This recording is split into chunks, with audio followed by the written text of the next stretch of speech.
¿Sabéis esa sensación cuando descubres que todo lo que has creído durante 25 años de tu vida era una mentira? Que las personas en las que más confiabas, a las que considerabas santos en la tierra, ¿eran en realidad los propios demonios disfrazados? Si os cuento esta historia, quizás nunca más veáis una iglesia de la misma forma, quizás nunca más miréis a un líder religioso con la misma inocencia, porque lo que viví, lo que presencié con estos ojos míos que la tierra ha de comer, fue una de las cosas más impactantes que una madre puede ver. Hola, mis queridos, me llamo María Julia, pero podéis llamarme tía María Julia. Tengo 52 años y nací en Córdoba, en el interior de Andalucía, en 1973. Hoy quiero compartir con vosotros una historia que guardé en el fondo de mi corazón durante años. Una historia que cambió completamente el rumbo de mi vida y me hizo perder todo lo que tenía, pero también me hizo encontrar algo que ni sabía que existía dentro de mí. Durante 25 años de mi vida fui testigo de Jehová, no solo un testigo cualquiera, era hija de anciano, una de las mujeres más respetadas de nuestra congregación en Córdoba, predicaba de casa en casa, organizaba estudios bíblicos, cuidaba de los materiales de las reuniones. Mi vida entera giraba en torno a esa organización que creía que era la única verdad en la tierra, pero fue justamente esa dedicación, esa confianza ciega la que me llevó a presenciar algo que aún hoy cuando cierro los ojos me hace temblar desde la punta del pelo hasta la suela de los pies, y fue por lo que vi que perdí a mi familia, mis amigos, mi comunidad entera, pero salvé vidas inocentes de una red de tráfico humano que operaba dentro de nuestra propia congregación. Antes de empezar quería preguntaros, ¿desde dónde estáis viendo este video? Dejádmelo en los comentarios ahí abajo. Desde Madrid, desde el País Vasco, desde Valencia, desde Galicia. Me encanta saber que mi voz está llegando a tantos rincones diferentes de España, y si podéis, dejad ese me gusta y suscribíos al canal. Esto ayuda mucho a esta señora aquí a continuar contando sus historias, porque hoy os voy a contar cómo una tarde de jueves en el Salón del Reino cambió mi vida para siempre, cómo descubrí que algunos hombres usan el nombre de Dios para hacer las peores maldades, incluyendo el reclutamiento de víctimas para redes de tráfico de personas, y como una madre tuvo que elegir entre proteger a niños inocentes o mantener su vida entera intacta. Respirad hondo conmigo, mis queridos, porque esta historia os va a remover tanto como me removió a mí. Era 1998 cuando entré en los Testigos de Jehová. Tenía 25 años. Estaba casada con Roberto desde hacía 3 años y vivíamos en una casita sencilla en el barrio del Saladín en Córdoba. Una casa pequeña de 2 habitaciones con un patio lleno de rosales que yo misma planté. Siempre me gustaron las rosas blancas. Me recordaban a la pureza que buscaba en la vida. En aquella época mi vida era bastante común. Trabajaba en una fábrica de dulces de la ciudad. Roberto era soldador y soñábamos con tener hijos, pero parece que Jehová tenía otros planes. Para nosotros, los hijos nunca llegaron y hoy entiendo que quizás fue mejor así, considerando todo lo que pasó después con esa red siniestra que descubrí operando en las sombras de nuestra comunidad religiosa. Fue mi padre Juan, quien nos trajo a la verdad, como la llamaban. 2 hermanos aparecieron en nuestra puerta una mañana de sábado. Recuerdo hasta hoy el más alto llevaba un traje azul marino que brillaba al sol y el otro tenía una cartera de cuero marrón que hacía ruido cuando la abría. Hablaron sobre el paraíso en la tierra,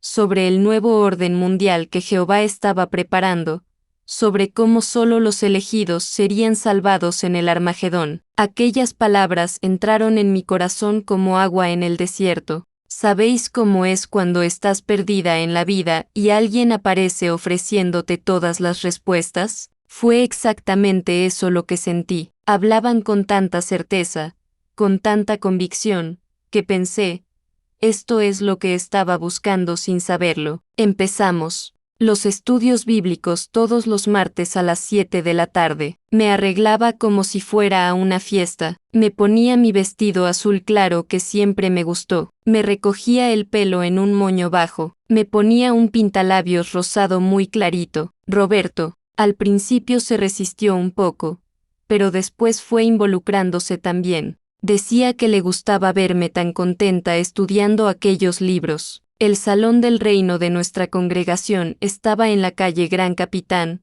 una calle muy transitada del centro de Córdoba. Era un edificio sencillo, pintado de beige, con detalles marrones, pero para mí parecía el lugar más sagrado del mundo. Tenía capacidad para unas 120 personas con bancos de madera barnizada que crujían cuando nos movíamos y un escenario pequeño al frente donde estaba el púlpito. Me encantaba el olor de aquel lugar, una mezcla de cera del suelo con perfume, de las hermanas y el aroma de los libros de estudio. Todo el mundo llegaba arregladito, los hombres de traje y corbata, las mujeres siempre con vestidos o faldas largas, nunca pantalones. Los niños andaban muy educaditos, en silencio, y cuando hacían algún ruido, las madres enseguida les echaban una mirada seria. Mi padre pronto destacó en la congregación. Tenía facilidad para hablar, conocía bien la Biblia y los ancianos se fueron dando cuenta. En 2 años ya estaba dando discursos en la escuela del ministerio teocrático y en 5 años fue nombrado siervo ministerial. Nos pusimos muy orgullosos.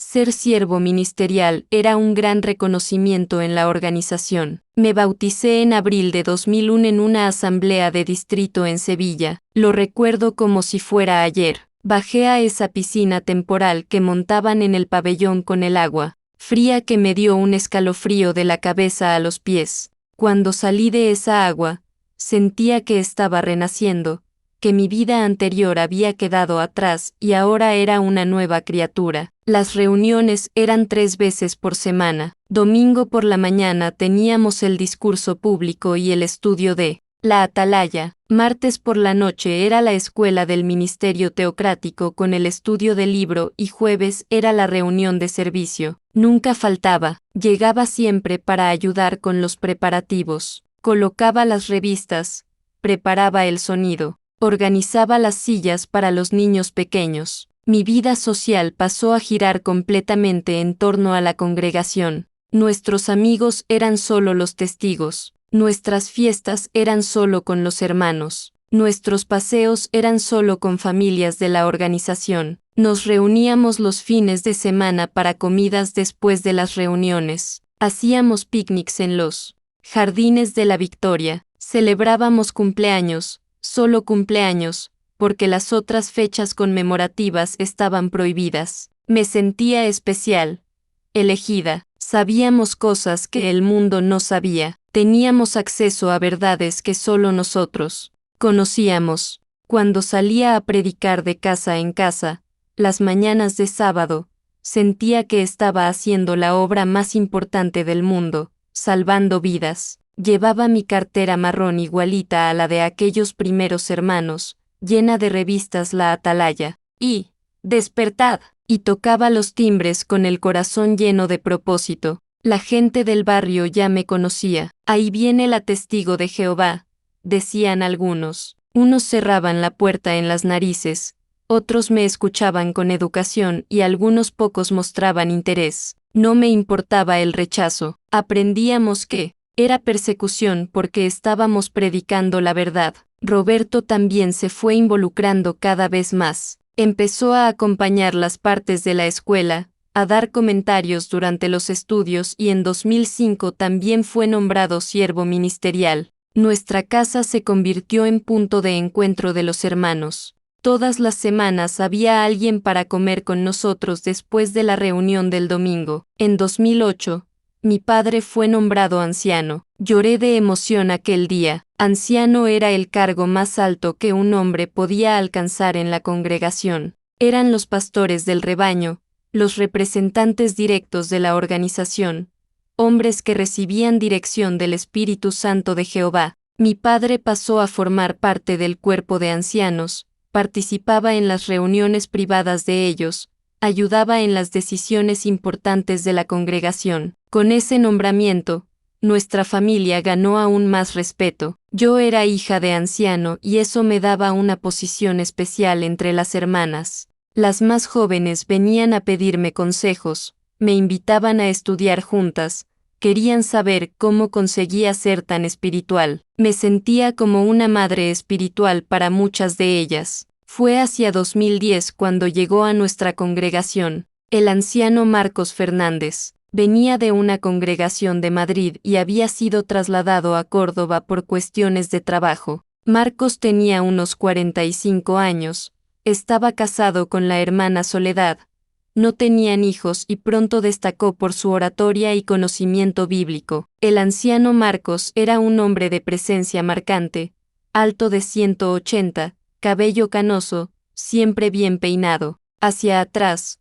Usaba gafas de montura dorada y tenía una voz grave que imponía respeto. Cuando subía al púlpito para dar un discurso, el salón se quedaba en silencio absoluto. Hablaba con autoridad, citaba textos bíblicos de memoria y siempre terminaba sus charlas con aplicaciones prácticas que tocaban el corazón de todos. Pronto fue designado para cuidar del grupo de jóvenes de la congregación. Teníamos unos 15 jóvenes entre 14 y 18 años, hijos de los hermanos, y el anciano Marcos organizaba estudios especiales para ellos, paseos evangelísticos y daba consejos particulares cuando los padres se lo pedían. Las familias adoraban el trabajo que hacía con los jóvenes. ¡Qué bendición tener un anciano tan dedicado cuidando de nuestros hijos!, decían las madres. El hermano Marcos tiene una forma especial con los jóvenes. Le respetan como a un padre, comentaban los padres. Y era verdad, los jóvenes parecían apreciarle mucho. Siempre pedían participar en las actividades que organizaba. Yo, como hija de anciano y una de las hermanas más respetadas, acabé convirtiéndome en una especie de asistente del anciano Marcos en las actividades con los jóvenes. Ayudaba a organizar los estudios especiales, preparaba meriendas para los paseos, cuidaba de los materiales de enseñanza. Trabajábamos bien en equipo. Siempre hablábamos sobre cómo mejorar el programa para los jóvenes. El anciano Marcos tenía una filosofía interesante sobre el trabajo con jóvenes. Decía que era importante dar atención individual a cada uno, conocer sus dificultades personales, sus puntos débiles espirituales. Los jóvenes necesitan consejo personalizado, repetía siempre en las reuniones del cuerpo de ancianos. Cada uno tiene sus luchas particulares y solo a través de conversaciones reservadas podemos realmente ayudarles. Por eso siempre pedía hablar a solas con los jóvenes. Había una salita pequeñita en la parte trasera del salón del reino que usábamos para almacenar revistas y material de limpieza, pero el anciano Marcos la transformó en su despacho de consejo. Puso 2 sillas, una mesita pequeña y siempre dejaba una Biblia y algunas publicaciones sobre la mesa. Es importante que se sientan cómodos para abrirse, nos explicaba a nosotros, ancianos y sus familiares. En medio de todo el mundo, se quedan tímidos, no consiguen hablar sobre sus problemas reales, pero a solas, en un ambiente de confianza, se abren y podemos realmente ayudar. Tenía sentido, ¿no? Todo el mundo estaba de acuerdo con ese enfoque. Los padres se ponían contentos cuando el anciano Marcos llamaba a sus hijos para una conversación particular. ¡Qué bendición tener un pastor tan cuidadoso!, decían, y los jóvenes parecían salir de esas conversaciones más serios, más educados, más respetuosos. Yo misma elogiaba su trabajo. Cuando las madres me preguntaban sobre el grupo de jóvenes, decía, el anciano Marcos tiene un don especial para tratar con los jóvenes. Realmente se preocupa por cada uno individualmente, y lo creía de corazón. Durante casi 3 años, de 2010 a 2013, esa rutina funcionó perfectamente. El grupo de jóvenes era ejemplo para otras congregaciones. El anciano Marcos siempre era elogiado en los encuentros de ancianos y nuestra congregación era conocida por el excelente trabajo que desarrollaba con la juventud. Estaba completamente integrada en ese sistema. Mi vida tenía propósito. Me sentía útil. Tenía una posición respetada en la congregación. Me despertaba todas las mañanas, sabiendo exactamente cuál era mi papel en el mundo. Ser una testigo de Jehová fiel.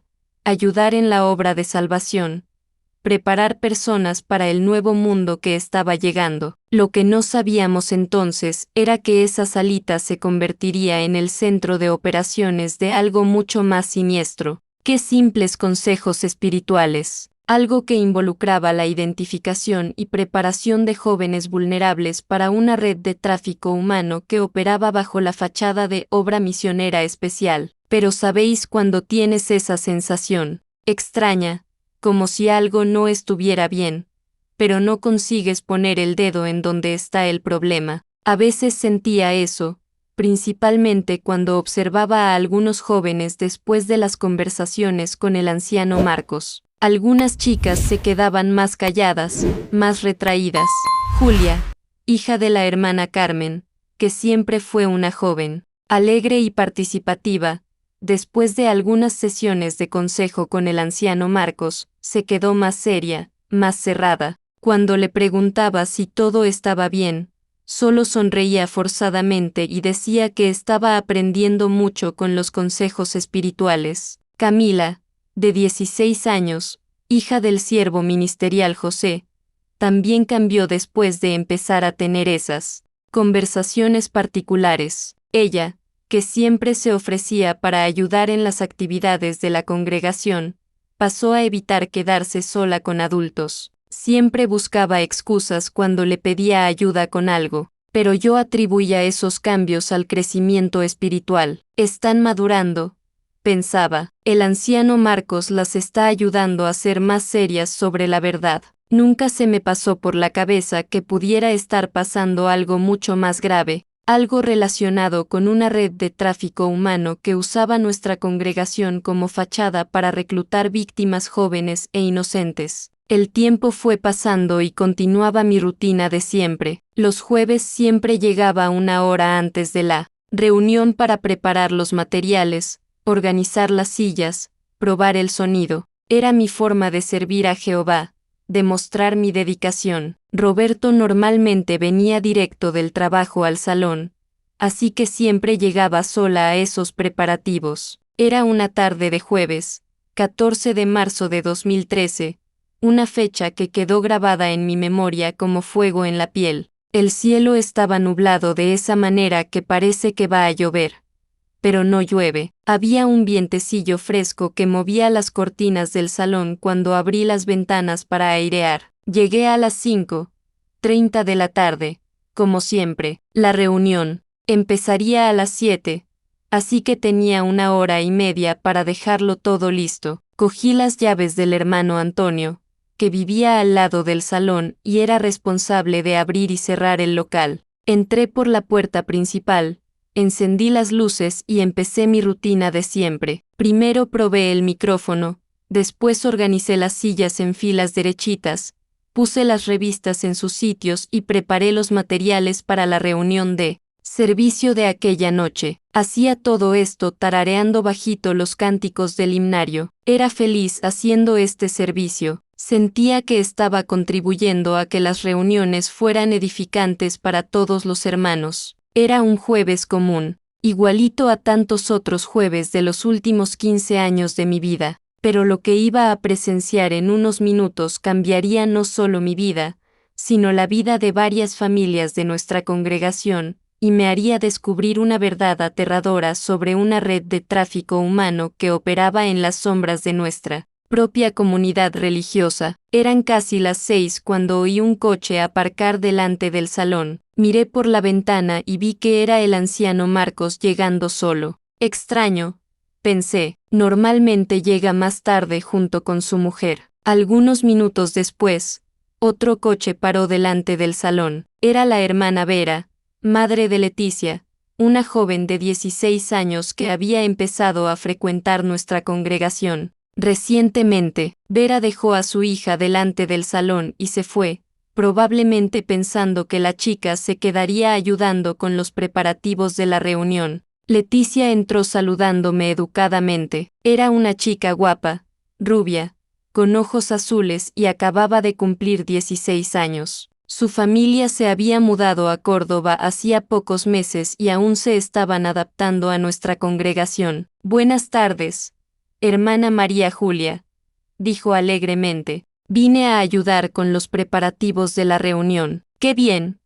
Querida, ¿puedes ayudarme a organizar las revistas ahí en la mesa? Pocos minutos después apareció el anciano Marcos. Me saludó normalmente y después se dirigió a Leticia. Leticia, qué bien encontrarte aquí. Justamente quería hablar contigo sobre tu progreso espiritual. ¿Qué tal si aprovechamos estos minutos antes de la reunión para una conversación edificante? La chica se sintió halagada por la atención. Claro, anciano Marcos, sería un honor. Estupendo. Vamos a la salita del fondo donde podemos hablar con más tranquilidad. Se me heló la sangre, otra víctima inocente siendo llevada a esa trampa y esta vez yo estaba allí. Podía hacer algo. Anciano Marcos, dije intentando parecer casual. Leticia me estaba ayudando con la organización de las revistas. Quizás sería mejor dejar la conversación para después de la reunión. Me lanzó una mirada irritada. Hermana María Julia, creo que puedo decidir sobre mis propios horarios. De consejo, la conversación será rápida, y condujo a Leticia hacia el fondo del salón. Oí la puerta de la salita cerrarse y esta vez presté atención. Oí claramente el sonido de la llave girando en la cerradura. Me quedé allí parada en medio del salón con el corazón latiendo tan fuerte que parecía que se me iba a salir por la boca. Sabía que algo estaba terriblemente mal. Los consejos espirituales normales no requieren puertas cerradas con llave. Intenté acercarme a la salita para oír algo, pero el pasillo que llevaba hasta allí crujía mucho. Sería imposible llegar cerca sin hacer ruido. Me quedé paseando de un lado a otro en el salón, desesperada, mirando el reloj cada minuto. Pasaron 5 minutos, 10 minutos, 15 minutos. Sabía que en condiciones normales un consejo espiritual no duraría tanto tiempo, y había algo en el silencio que venía del fondo del salón que me dejaba aún más angustiada. Fue cuando tomé una decisión que lo cambiaría todo. No podía quedarme allí parada mientras algo horrible estaba pasando. Tenía que hacer algo, aunque fuera a pillar al anciano Marcos Infraganti. Me quité los zapatos para no hacer ruido y caminé de puntillas por el pasillo que llevaba al fondo. Mi corazón estaba disparado, me temblaban las manos, pero sabía que aquella podría ser mi única oportunidad de conseguir una prueba concreta de lo que estaba pasando. Cuando llegué cerca de la puerta de la salita, oí voces bajas viniendo de dentro. Puse la oreja en la puerta y conseguí escuchar algunas palabras sueltas. Era la voz del anciano Marcos, baja pero autoritaria. Esto es normal. Hay familias especiales que necesitan chicas como tú. Es parte de servir a Jehová de una manera especial. No conseguí oír la respuesta de Leticia porque su voz era muy baja, pero me di cuenta de que estaba hablando. No puedes contárselo a nadie.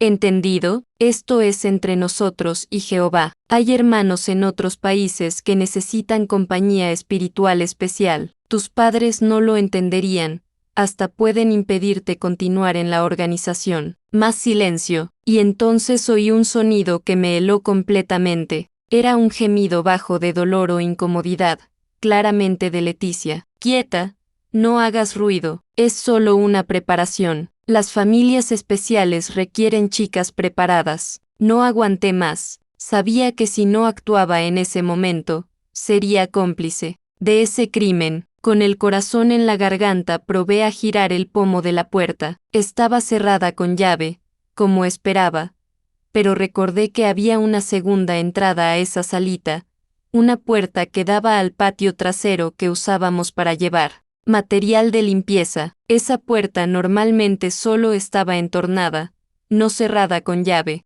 Salí del salón por la puerta principal, Di la vuelta a la manzana para no hacer ruido y entré en el patio por la parte trasera. Mi corazón latía tan fuerte que estaba segura de que me iba a delatar. La puerta trasera de la salita estaba realmente solo entornada. La empujé ligeramente, solo lo suficiente para crear una rendija pequeña por donde pudiera ver lo que estaba pasando ahí dentro. Lo que vi en ese momento, mis queridos, aún me persigue hasta hoy, aún me hace despertar en medio de la noche, sudando frío, reviviendo esa escena horrible. Antes de continuar esta historia, quería preguntaros a los que me estáis acompañando, hasta aquí, ¿desde dónde estáis viendo este video? Contádmelo en los comentarios. Me da calorcito en el corazón saber que mi voz está llegando lejos, que no estoy hablando sola. Aprovechad y suscribíos a este canal que ayuda a miles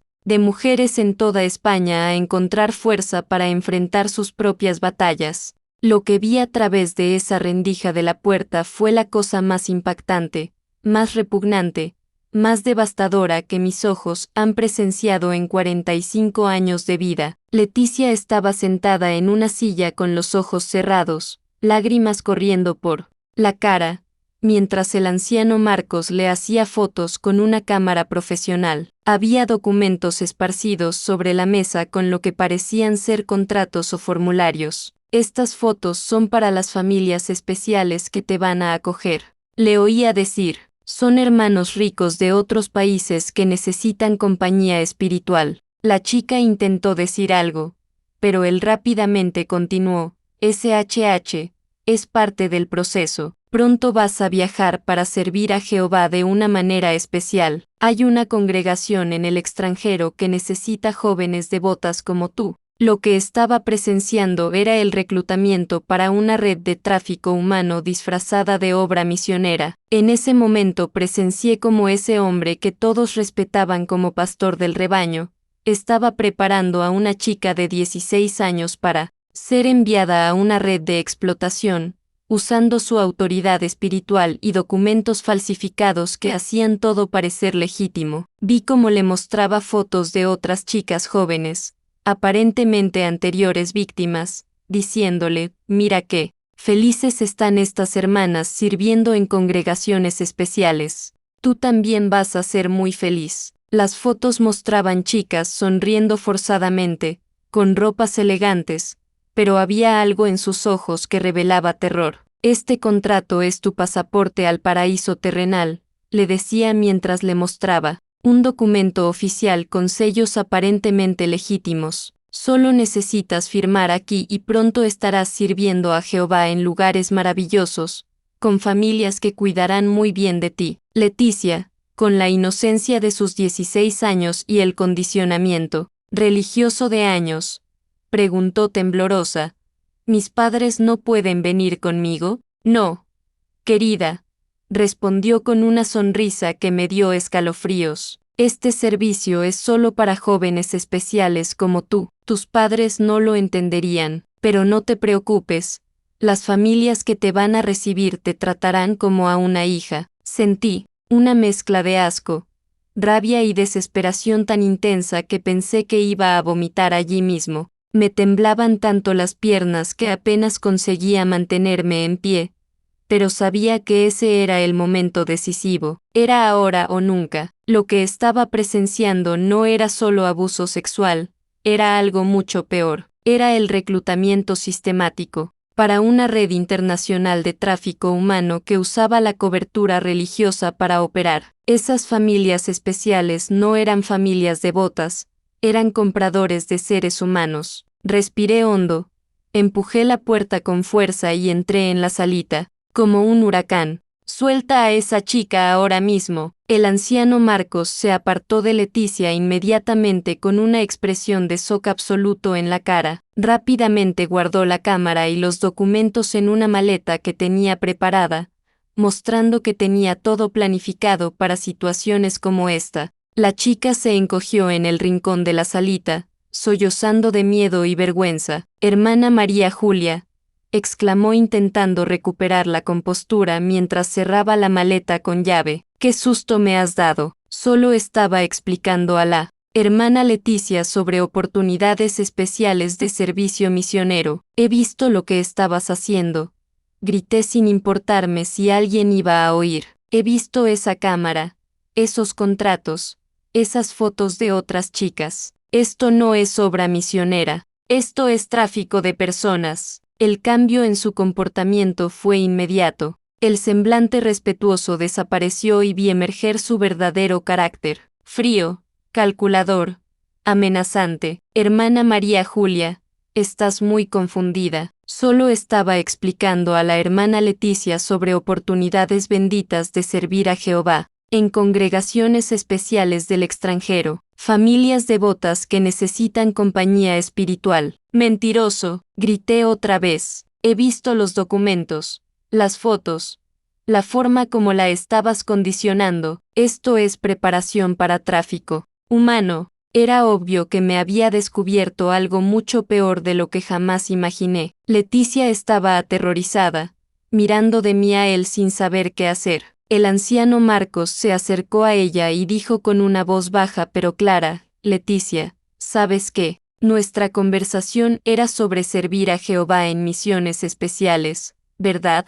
Sabes que la hermana María Julia está interpretando mal una oportunidad bendita, ¿verdad? La chica estaba en shock, llorando, pero asintió con la cabeza. Era obvio que estaba siendo coaccionada, pero el condicionamiento psicológico era tan fuerte que no conseguía contradecir a un anciano, aún sabiendo que algo estaba terriblemente mal. ¿Ves?, me dijo con una sonrisa cínica. La propia Leticia confirma que estás interpretando mal una oportunidad de servicio especial. Creo que necesitas orar más.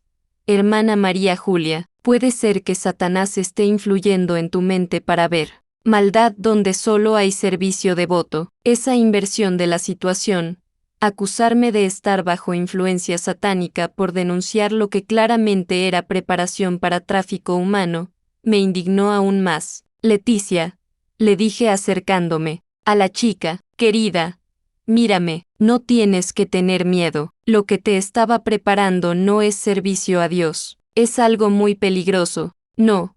El anciano Marcos interrumpió autoritariamente. Hermana María Julia, estás confundiendo a una niña inocente. Estás plantando ideas demoníacas en su mente sobre oportunidades benditas de servicio. Pero seguí hablando con Leticia. Hija mía, ningún servicio religioso legítimo requiere fotos secretas, contratos ocultos y separarte de tu familia. Esto no tiene nada que ver con la Biblia o con servir a Jehová. Te estaban preparando para enviarte a situaciones muy peligrosas. La chica me miró con ojos desesperados, como si quisiera decir algo, pero no pudiera. Fue cuando el anciano Marcos tomó una actitud desesperada. Se colocó entre Leticia y yo y dijo con una voz baja y amenazante: Hermana María Julia, vas a parar con esta locura ahora mismo. Vas a fingir que no viste nada. Vas a salir de esta sala y nunca más vas a mencionar este asunto a nadie. Jamás, respondí. Se lo voy a contar a la Guardia Civil, a los otros ancianos, a sus padres, a quien haga falta. No lo harás, dijo con una frialdad que me dio escalofríos, porque si lo haces, voy a decir que tú estabas interfiriendo en una obra misionera bendita. Voy a decir que estás siendo usada por apóstatas para destruir oportunidades santas de servicio. Tengo documentos que prueban que esto es una obra legítima. Me quedé impactada por la audacia de la amenaza, pero ya no tenía miedo. Nadie se va a creer eso, ¿no? Sonrió maliciosamente. ¿A quién crees que van a creer? ¿A un anciano respetado que está ofreciendo oportunidades de servicio especial? ¿O a una mujer histérica que está teniendo alucinaciones demoníacas? La maldad pura de ese hombre me dejó sin palabras. Lo había planeado todo. Tenía documentos que hacían parecer legítima una operación de tráfico humano, usando la autoridad religiosa para reclutar víctimas jóvenes bajo el pretexto de servicio misionero especial. Además, continuó, ¿quién dice que Leticia va a confirmar tu versión? Esta chica sabe que ha sido elegida para una misión especial. Sabe que sería pecado grave rechazar una oportunidad tan bendita. Leticia, querida, le vas a decir a todo el mundo que la hermana María Julia está mintiendo sobre oportunidades benditas de servicio, ¿verdad? Fue en ese momento cuando tomé la decisión más importante de mi vida. Miré a esa chica aterrorizada. Pensé en las otras jóvenes que probablemente ya habían sido víctimas de esta red, en las fotos que había visto en esos documentos, y dije, no me importa lo que vayas a decir sobre mí, no me importa si voy a ser expulsada de la organización, si voy a perder a mi familia, si voy a perder todo. Vi lo que vi y te voy a denunciar cueste lo que cueste. Su semblante cambió completamente. La máscara de civilidad se cayó definitivamente, y sexta la cara real del monstruo que se escondía detrás de la fachada de hombre santo. Te vas a arrepentir de esto, susurró con una voz llena de odio. Voy a destruir tu reputación. Voy a hacer que todos crean que eres una mentirosa, una perturbada que inventó una historia para destruir una obra bendita. Haz lo que quieras, respondí sorprendida de mi propia valentía, pero estos niños no van a seguir siendo víctimas de tu red de tráfico.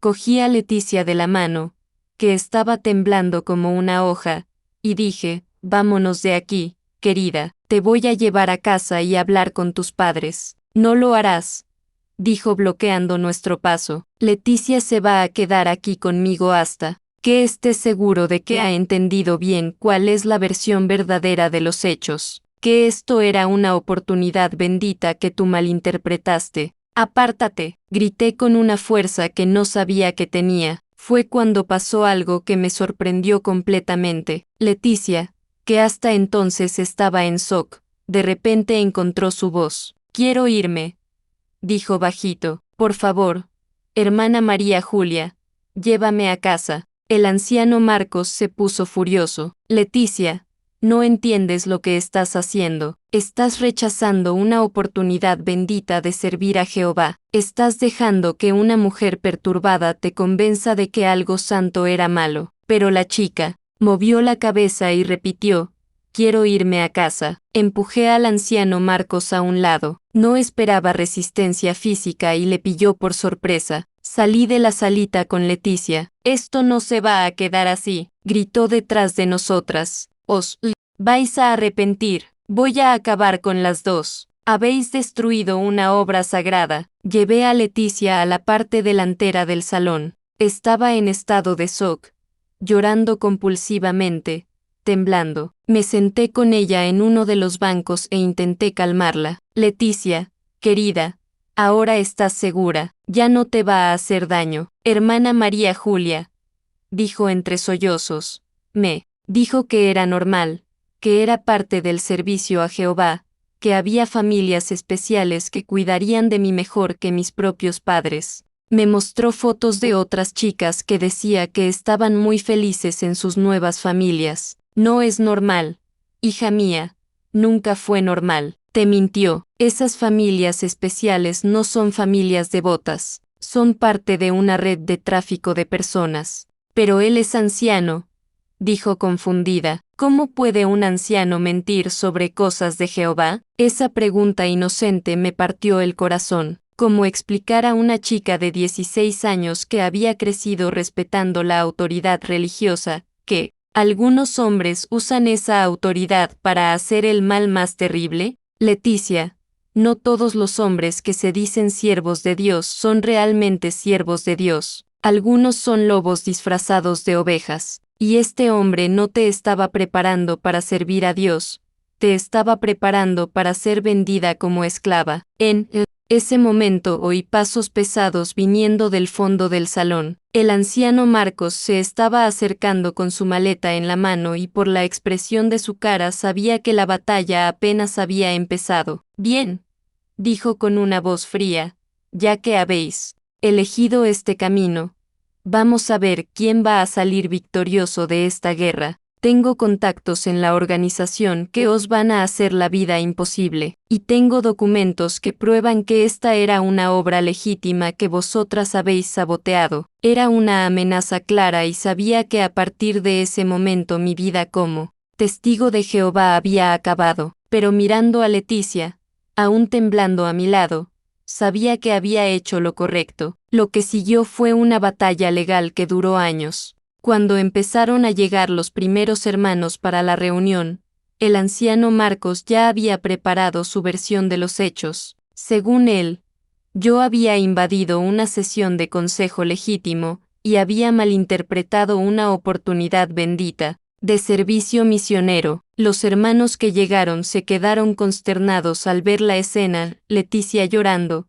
yo intentando consolarla, y el anciano Marcos con una expresión de tristeza fingida. Hermanos, les dijo, desafortunadamente hemos tenido un malentendido muy grave. La hermana María Julia interrumpió una conversación sobre oportunidades de servicio especial y empezó a hacer acusaciones terribles. Pero yo ya no me callé. Por primera vez en mi vida, hablé claro delante de toda la congregación.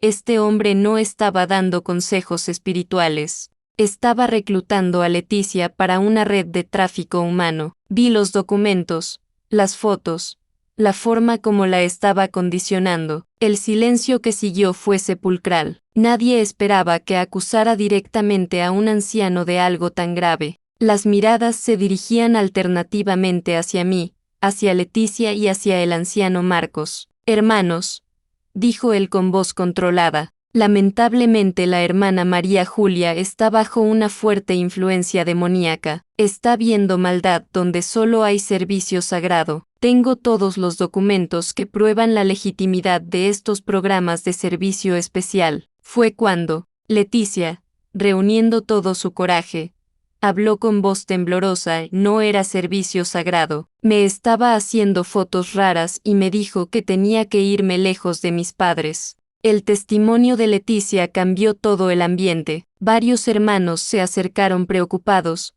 especialmente las madres que tenían hijas jóvenes. La hermana Carmen, madre de Julia, se puso pálida y preguntó, ¿mi hija también ha tenido estas conversaciones especiales? El anciano Marcos intentó controlar la situación. Hermanos, por favor, no se dejen influenciar por interpretaciones equivocadas. La hermana Leticia está confundida por las acusaciones de la hermana María Julia. Los programas de servicio misionero especial existen y son aprobados por la organización, pero yo ya había encontrado mi voz. Mostrad esos documentos entonces. Si es tan legítimo, enseñad los contratos, las fotos que le estabais mostrando. Esos documentos son confidenciales, respondió nerviosamente. No pueden ser mostrados a personas sin autorización. La hermana Vera, madre de Leticia, que había llegado para recoger a su hija, se quedó horrorizada al ver el estado en que estaba. ¿Qué le habéis hecho a mi hija?, gritó. Leticia, cuéntame qué ha pasado. Con voz entrecortada, Leticia le contó a su madre parte de lo que había sucedido, las fotos, los documentos sobre familias especiales, la presión para mantener secreto. Vera se puso furiosa.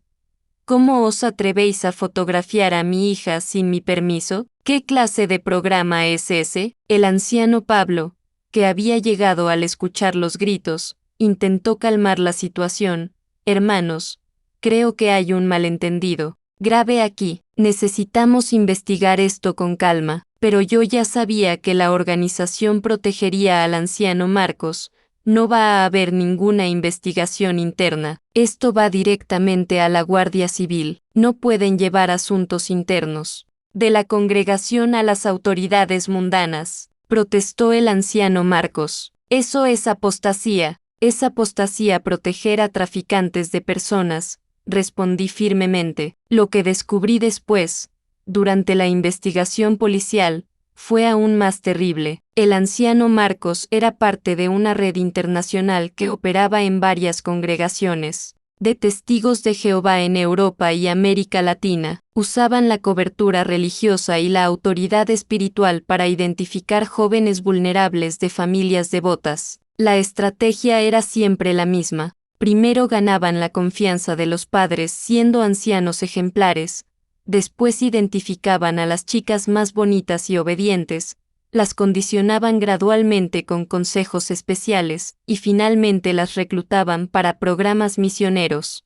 especiales que en realidad las enviaban a redes de explotación sexual y laboral. Los documentos que había visto eran parte de un sistema sofisticado. Tenían contratos falsos que parecían legítimos, sellos falsificados de organizaciones religiosas, fotos de supuestas misioneras felices que en realidad eran víctimas anteriores obligadas a sonreír para las fotos. Las familias especiales que mencionaba eran compradores de la red, personas ricas que pagaban grandes sumas por tener acompañantes espirituales jóvenes y obedientes. Muchas de estas chicas nunca más volvían a ver a sus familias. Durante los años siguientes, cuando la investigación se profundizó, descubrimos que al menos 23 jóvenes de varias congregaciones de Andalucía habían desaparecido en los últimos 5 años bajo el pretexto de programas misioneros especiales. Sus familias habían sido informadas de que estaban sirviendo en congregaciones remotas donde el contacto era limitado por razones de seguridad. El caso se convirtió en uno de los mayores escándalos de tráfico humano encubierto por organizaciones religiosas en España. La investigación reveló conexiones con redes similares en Francia, Italia y varios países de América Latina. Pero volviendo a aquel jueves fatídico, después de que Leticia contara su versión a su madre, la situación en el Salón del Reino se volvió caótica. Algunos hermanos apoyaron mi decisión de denunciar, especialmente los que tenían hijas jóvenes. Otros, condicionados por años de obediencia ciega a la autoridad religiosa, insistían en que debía haber un malentendido. El anciano Marcos, viendo que la situación se estaba saliendo de control, hizo una jugada desesperada. Abrió su maleta y sacó algunos documentos. Hermanos, aquí están los papeles que demuestran la legitimidad del programa. Son autorizaciones oficiales para programas de intercambio misionero. Los documentos parecían oficiales, con sellos y firmas, pero yo había visto suficiente para saber que eran falsos. Esos documentos son falsificados. Grité, ningún programa legítimo requiere fotos de adolescentes ni secreto absoluto. La hermana Carmen, cada vez más angustiada, se dirigió directamente al anciano Marcos. Mi Julia ha sido fotografiada. ¿También ha firmado alguno de estos contratos? La hermana Julia ha mostrado interés en oportunidades de servicio especial, respondió evasivamente. Fue entonces cuando la hermana Carmen perdió completamente la calma. Quiero ver a mi hija ahora. Quiero saber exactamente qué le habéis estado haciendo en esas conversaciones privadas. Salió corriendo del salón para buscar a Julia, que había llegado con un grupo de jóvenes y estaba esperando en el aparcamiento. El anciano Pablo, intentando controlar una situación que se deterioraba rápidamente, anunció: hermanos, creo que es mejor cancelar la reunión de esta noche. Necesitamos tiempo para investigar estas alegaciones graves. Pero el anciano Marcos sabía que su tiempo se estaba acabando. Se acercó a mí con ojos llenos de odio. Has destruido una obra sagrada. Has impedido que jóvenes devotas tuvieran oportunidades de servir a Jehová en lugares especiales. Te vas a arrepentir de esto toda tu vida. La única cosa de la que me arrepiento, le respondí mirándole directamente a los ojos, es no haber actuado antes. ¿Cuántas chicas han sido víctimas de tu red? ¿Cuántas familias han perdido a sus hijas por culpa de tus mentiras? No, respondió, pero vi en su expresión que sabía que todo había terminado. Cogió su maleta y se dirigió hacia la puerta. Esto no se va a quedar así. Tengo contactos en la sede mundial. Os vais a enfrentar a la organización entera. Fue la última vez que vi al anciano Marcos en persona. Salió del salón con su maleta, subió a su coche y desapareció en la noche cordobesa. Lo que no sabíamos entonces era que había huido a Francia, donde tenía contactos de la red internacional de tráfico humano que operaba bajo la cobertura de diversas organizaciones religiosas. Los días siguientes fueron una montaña rusa emocional. Los hermanos que habían presenciado mi confrontación con el anciano Marcos se dividieron en dos grupos claramente definidos. Por un lado, aquellos que me apoyaron discretamente,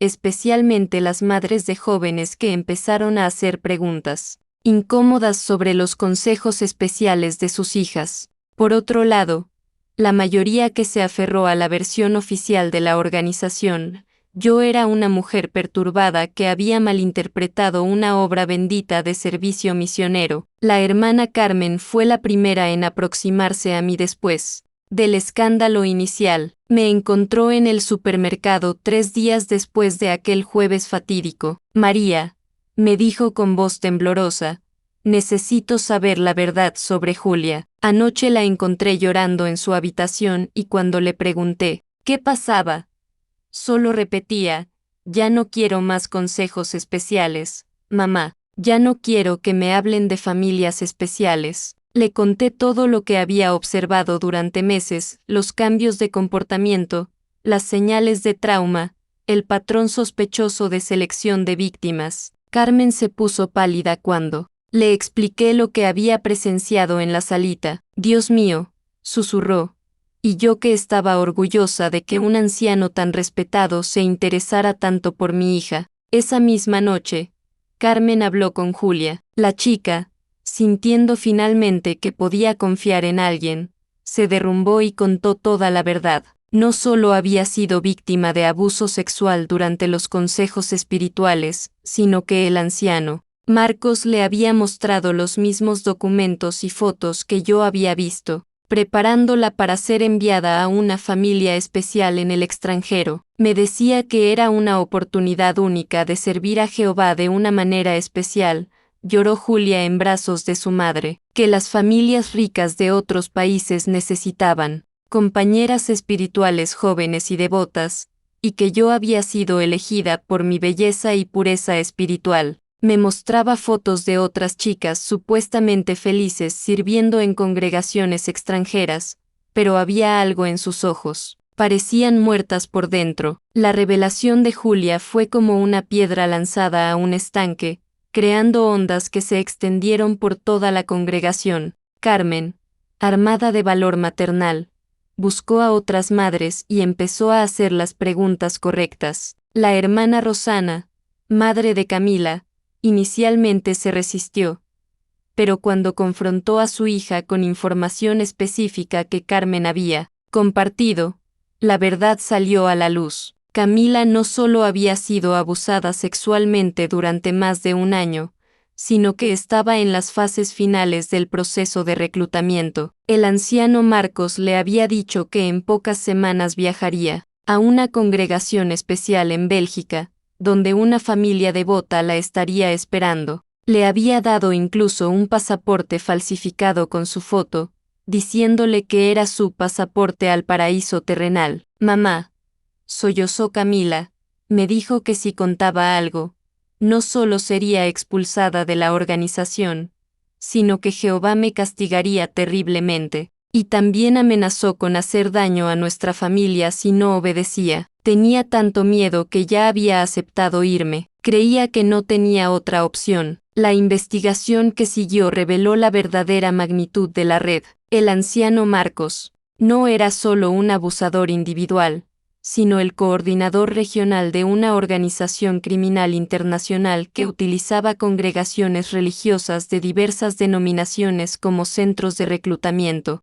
La estrategia era diabólicamente eficaz: identificar familias devotas y vulnerables, ganar su confianza a través de líderes religiosos aparentemente santos, y después explotar la obediencia religiosa de las víctimas para facilitar el reclutamiento. Los documentos que había visto en su maleta eran parte de un sistema sofisticado. Tenían contratos falsificados que hacían parecer que las chicas estaban siendo enviadas a programas misioneros legítimos, sellos y firmas de organizaciones religiosas ficticias, e incluso cartas de familias anfitrionas describiendo las maravillosas oportunidades de servicio que esperaban a las jóvenes. La realidad era muy diferente. Las familias especiales eran redes de explotación sexual que pagaban grandes sumas por tener acceso a jóvenes vírgenes, obedientes y condicionadas religiosamente, a no resistirse a la autoridad. Muchas de estas chicas, una vez transportadas a países extranjeros sin documentos válidos, nunca más tenían oportunidad de escapar o contactar con sus familias. Cuando la Guardia Civil finalmente arrestó a los otros miembros de la red en España, descubrieron que el anciano Marcos había sido responsable del reclutamiento y envío de al menos 47 jóvenes durante los últimos 8 años. Operaba en diferentes congregaciones de Andalucía, establecía su ministerio especial con jóvenes, identificaba a las víctimas más vulnerables, y después solicitaba transferencias a nuevas congregaciones cuando empezaba a levantar sospechas. El juicio que siguió fue uno de los más mediáticos en la historia de Córdoba, no solo por la naturaleza de los crímenes, sino porque expuso cómo organizaciones religiosas aparentemente respetables podían ser infiltradas y utilizadas por redes criminales internacionales. El fiscal describió el caso como una de las operaciones de tráfico humano más sofisticadas y crueles que hemos visto, precisamente porque explotaba la fe y la inocencia de sus víctimas. Durante el juicio, 23 jóvenes testificaron sobre los abusos sufridos. Sus testimonios revelaron un patrón consistente. El anciano Marcos siempre comenzaba con conversaciones aparentemente inocentes sobre pureza y crecimiento espiritual. Gradualmente introducía contacto físico bajo pretextos religiosos, y finalmente, presentaba la oportunidad especial de servir en congregaciones extranjeras como el paso natural en su desarrollo espiritual. Una de las víctimas, María José, que había logrado escapar de una red en Francia y regresar a España, testificó sobre las condiciones que encontró. Nos dijeron que estábamos en una congregación especial donde tendríamos que servir a los hermanos de manera física para ayudarlos en sus necesidades espirituales. Cuando intenté resistirme, me recordaron que había prometido obedecer y que cuestionar a los ancianos era apostasía. Éramos prisioneras, pero condicionadas a creer que era servicio sagrado. El anciano Marcos fue finalmente extraditado de Francia después de un año de búsqueda internacional. Durante su juicio, mostró una frialdad que helaba la sangre, no expresó remordimiento alguno por sus actos, insistiendo hasta el final en que había estado proporcionando oportunidades benditas de servicio especial a jóvenes seleccionadas espiritualmente. La sentencia fue histórica: 15 años de prisión por tráfico de personas, 12 años adicionales por abusos sexuales a menores, y 8 años más por falsificación de documentos y pertenencia a organización criminal. Los otros miembros de la red recibieron sentencias que variaban entre 8 y 20 años de prisión, pero la justicia legal, aunque importante, no pudo reparar completamente el daño causado a las familias y la comunidad. Muchas de las jóvenes que fueron víctimas necesitaron años de terapia psicológica. Algunas nunca se recuperaron completamente del trauma de haber sido traicionadas por figuras de autoridad espiritual en las que confiaban absolutamente. La investigación también reveló la complicidad de otros líderes religiosos que, aunque no participaron directamente en los abusos, eligieron hacer la vista gorda ante señales evidentes de irregularidades para proteger la reputación de la organización. 3 ancianos adicionales fueron condenados por encubrimiento y omisión de denuncia, recibiendo sentencias de entre 2 y 4 años de prisión. El impacto en la congregación local fue devastador. Muchas familias, sintiéndose traicionadas y manipuladas, abandonaron la organización completamente. Otras se dividieron internamente, con algunos miembros culpándome por haber destruido la congregación y otros reconociendo que había salvado a sus hijas de un destino terrible. Mi propio padre, el anciano Juan, enfrentó una crisis espiritual profunda. Durante el juicio, se reveló que había recibido reportes de algunos padres preocupados por los métodos del anciano Marcos, pero había elegido no investigar más profundamente por respeto a la jerarquía organizacional. La culpa lo consumió hasta el punto de sufrir una depresión severa que requirió hospitalización. Fui un cobarde, me confesó cuando finalmente rompió el silencio organizacional para visitarme después del juicio. Tenía dudas, pero las suprimí porque era más fácil creer que un anciano ungido por Dios no podía ser capaz de tales actos. Fallé como padre, como líder espiritual, y como ser humano. Estas chicas sufrieron porque yo no tuve el valor que tú tuviste. El perdón que le ofrecí a mi padre fue uno de los momentos más difíciles pero liberadores de todo el proceso. Entendí que él, como tantos otros, había sido víctima del mismo sistema de manipulación que explotaba la obediencia ciega a la autoridad religiosa. La diferencia era que yo había encontrado la fuerza para cuestionar y actuar cuando presencié directamente la injusticia. La cobertura mediática del caso fue internacional. Periodistas de toda Europa llegaron a Córdoba para cubrir la historia de cómo una simple ama de casa, como me describían, había expuesto y destruido una red internacional de tráfico humano. Aunque apreciaba que la historia ayudara a crear conciencia sobre estos problemas, odiaba ser presentada como una heroína. Insistía en que cualquier madre habría hecho lo mismo al presenciar un niño en peligro, pero la realidad era más compleja. Muchas madres habían visto las mismas señales que yo,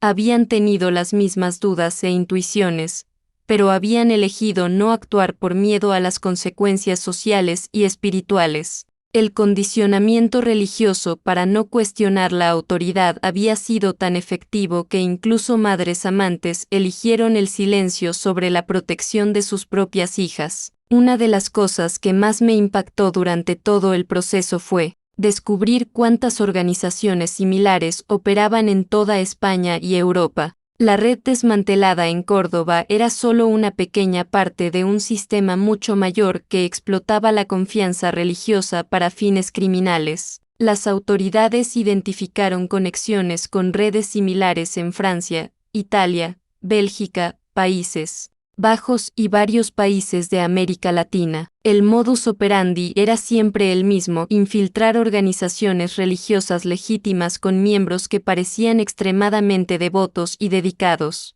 ganar posiciones de autoridad y confianza, identificar familias vulnerables con hijas jóvenes y atractivas, y utilizar la autoridad espiritual para facilitar el proceso de reclutamiento bajo el pretexto de oportunidades especiales de servicio religioso. La sofisticación de la operación era aterradora. Tenían documentos falsificados de calidad profesional, sitios web de organizaciones religiosas ficticias, testimonios en video de supuestas víctimas anteriores describiendo su felicidad en sus nuevas asignaciones, e incluso cartas falsificadas de autoridades religiosas de alto nivel aprobando los programas de intercambio. El proceso psicológico de manipulación seguía también un patrón predecible. Primero establecían confianza absoluta con las familias, después creaban un sentido de especialidad y elección divina en las víctimas ha sido especialmente seleccionada por Dios,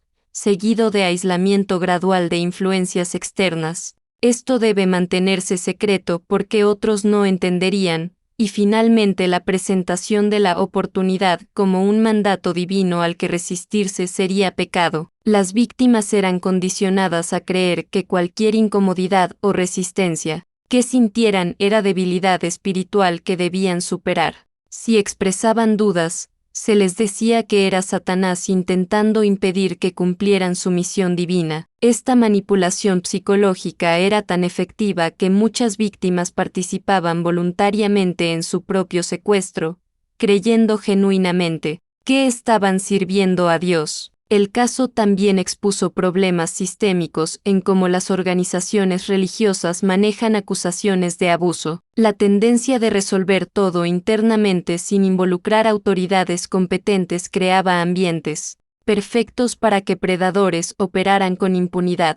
La cultura de no cuestionar a líderes espirituales, combinada con el miedo a dañar la reputación de la organización, resultaba en la protección sistemática de criminales. Durante los años siguientes al juicio, trabajé extensamente con organizaciones de derechos humanos y autoridades policiales para desarrollar programas de entrenamiento para identificar señales de redes de tráfico humano que operan a través de organizaciones religiosas. Mi experiencia ayudó a crear protocolos que ahora son utilizados en toda Europa para investigar este tipo de crímenes. Una de las lecciones más importantes que compartía en estas sesiones de entrenamiento era que los traficantes más exitosos nunca parecen criminales obvios. Son personas carismáticas, respetadas en sus comunidades, que han invertido años construyendo reputaciones impecables precisamente para poder explotar esa confianza. El anciano Marcos era el ejemplo perfecto, había pasado décadas presentándose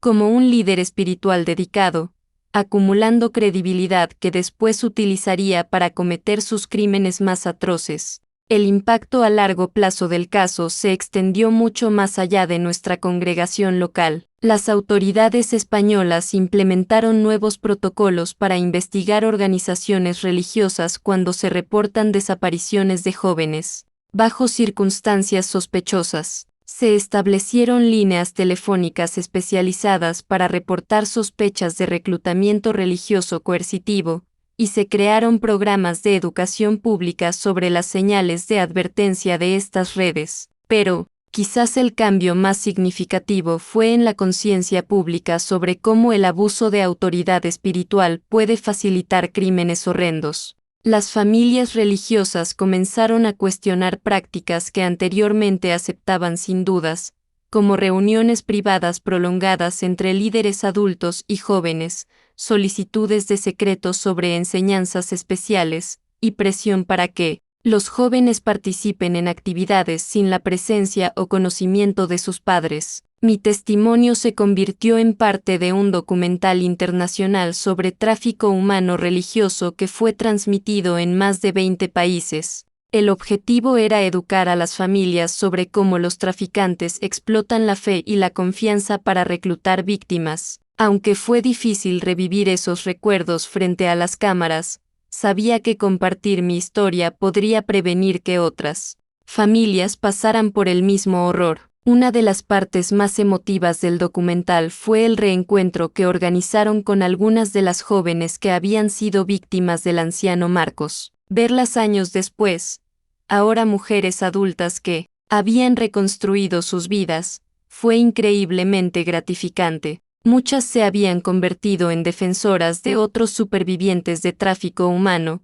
utilizando sus experiencias para ayudar a otras víctimas a sanar y reintegrarse a la sociedad. Leticia, la joven que había salvado aquel jueves fatídico, se convirtió en psicóloga especializada en trauma religioso. Ese día cambió el curso de mi vida de maneras que nunca podré agradecer completamente, me dijo durante la filmación. No solo me salvaste de ser enviada a una red de esclavitud, sino que me mostraste que es posible resistir la autoridad cuando esa autoridad está mal. Esa lección ha guiado toda mi vida profesional. Camila se había mudado a Barcelona, donde trabajaba como enfermera en una unidad especializada en víctimas de tráfico humano. Su experiencia personal la había convertido en una defensora apasionada de otros supervivientes. Entiendo el terror que sienten cuando llegan aquí, explicó. La confusión de haber sido traicionadas por personas en las que confiaban completamente. Puedo ayudarlas de una manera que alguien que no pasó por esto nunca podría. Julia se había convertido en periodista de investigación, especializándose en exponer organizaciones corruptas que explotan la confianza pública. Su primera gran investigación había sido sobre una red similar que operaba en Madrid, utilizando iglesias evangélicas como centros de reclutamiento. Su trabajo había resultado en el arresto de 15 personas y el rescate de 8 jóvenes que estaban siendo preparadas para ser enviadas al extranjero. Priscila había elegido un camino diferente, convirtiéndose en trabajadora social especializada en intervención familiar. Su trabajo se enfocaba en educar a padres sobre cómo reconocer señales de manipulación y abuso en organizaciones religiosas. Mi experiencia me enseñó que los padres deben ser la primera línea de defensa para sus hijos, explicaba. No podemos permitir que el respeto por la autoridad religiosa nos ciegue ante señales evidentes de que algo está mal. El caso también tuvo repercusiones internacionales significativas. Europol utilizó la información obtenida durante nuestra investigación para lanzar una operación coordinada contra redes de tráfico humano religioso en 12 países. Esta operación, llamada Operación Santuario, resultó en más de 200 arrestos y el rescate de 89 víctimas, muchas de las cuales habían sido reclutadas a través de métodos similares a los utilizados por el anciano Marcos. Las autoridades francesas, donde el anciano Marcos había sido arrestado, descubrieron que había establecido una congregación especial en las afueras de Marsella que era en realidad un centro de entrenamiento para víctimas de tráfico. Las jóvenes eran llevadas allí bajo el pretexto de participar en un programa misionero intensivo, pero en realidad eran condicionadas y preparadas para ser vendidas a redes de prostitución en toda Europa. La investigación reveló que esta congregación había procesado más de 150 jóvenes durante los 5 años que estuvo operando. Muchas de estas chicas nunca habían sido reportadas como desaparecidas porque sus familias creían genuinamente que estaban participando en trabajo misionero legítimo. El nivel de sofisticación de la operación incluía comunicaciones regulares, falsificadas enviadas a las familias, aparentemente escritas por sus hijas describiendo su feliz servicio misionero. Uno de los aspectos más perturbadores del caso fue descubrir cómo la red había infiltrado múltiples organizaciones religiosas legítimas. No se limitaban a una sola denominación, sino que tenían operativos trabajando dentro de iglesias católicas, protestantes, testigos de Jehová, grupos evangélicos, e incluso algunas comunidades musulmanas y budistas. Su estrategia era adaptarse a las creencias y prácticas específicas de cada grupo para ganar credibilidad y acceso a víctimas potenciales. El perfil de los operarios de la red también fue revelador. No eran criminales obvios o personas marginales de la sociedad. Eran individuos altamente educados, carismáticos, que habían pasado años estudiando psicología religiosa y técnicas de manipulación. Muchos tenían entrenamiento formal en liderazgo religioso y conocían profundamente las doctrinas y prácticas de las organizaciones que infiltraban. El anciano Marcos, por ejemplo, tenía un doctorado en estudios bíblicos de una universidad respetada y había escrito varios artículos sobre trabajo juvenil en publicaciones religiosas. Su credibilidad académica había sido una herramienta crucial para ganar la confianza de las organizaciones que infiltraba. Era precisamente este nivel de sofisticación lo que hacía la red tan peligrosa y difícil de detectar. Durante el proceso judicial,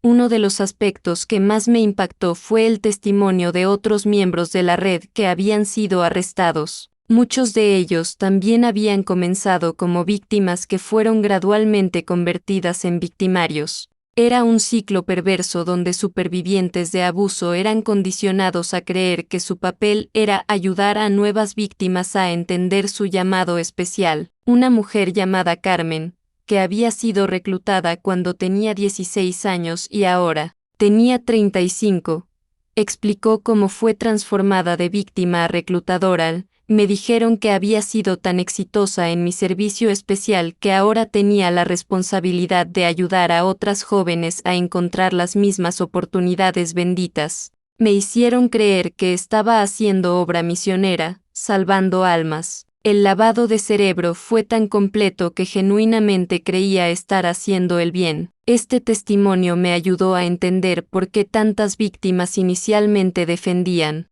a sus abusadores. No era solo miedo o vergüenza, sino un condicionamiento psicológico profundo que había reescrito su comprensión de la realidad. Habían sido programadas para ver su victimización como privilegio espiritual y cualquier resistencia como debilidad o influencia demoníaca. La rehabilitación de estas víctimas victimarias presentó desafíos únicos para el sistema de justicia español. ¿Cómo castigar a alguien que había cometido crímenes terribles pero que también era claramente víctima de manipulación extrema? Se estableció un protocolo especial que combinaba tiempo de prisión con terapia psicológica intensiva y programas de reintegración social diseñados específicamente para supervivientes de control mental religioso. Mi trabajo con autoridades policiales me llevó a viajar por toda Europa, compartiendo mi experiencia y ayudando a entrenar oficiales especializados en este tipo de crímenes. En cada país que visitaba, escuchaba historias similares, familias devastadas por haber confiado a sus hijos a líderes religiosos aparentemente santos que resultaron ser monstruos disfrazados. En Italia, conocí a una madre cuya hija de 17 años había desaparecido después de unirse a lo que ella creía era un convento contemplativo. 3 años después, la encontraron en una red de prostitución en Alemania, completamente destruida psicológicamente. En Francia, un padre me contó cómo había entregado voluntariamente a su hijo de 15 años a un programa misionero especial solo para descubrir años después que había sido vendido a una red de explotación sexual masculina. Estas historias me convencieron de que el caso del anciano Marcos no era una aberración, sino parte de un problema global que requería respuestas coordinadas internacionalmente. Trabajé con organizaciones como Save the Children y la Organización Internacional para las Migraciones para desarrollar materiales educativos que ayudaran a las familias religiosas a identificar y resistir estas tácticas de reclutamiento. Uno de los recursos más efectivos que desarrollamos fue una lista de señales rojas que debían alertar a los padres sobre posibles actividades de reclutamiento, líderes religiosos que insisten en reuniones privadas prolongadas con jóvenes, especialmente si excluyen a los padres o requieren secreto absoluto, enseñanzas sobre llamados especiales o misiones privilegiadas disponibles solo para jóvenes seleccionados basados en su atractivo físico o pureza espiritual, presión para que los jóvenes se distancien de sus familias o mantengan secretos sobre sus actividades religiosas, ofertas de oportunidades de viaje o estudio en el extranjero presentadas como requisitos para el crecimiento espiritual avanzado, líderes que desalientan o prohíben que los padres hagan preguntas sobre las actividades de sus hijos. Cualquier enseñanza que sugiera que la obediencia ciega a la autoridad religiosa es más importante que la seguridad personal o el bienestar familiar. La distribución de estos materiales en iglesias, mezquitas, sinagogas y templos de toda Europa ayudó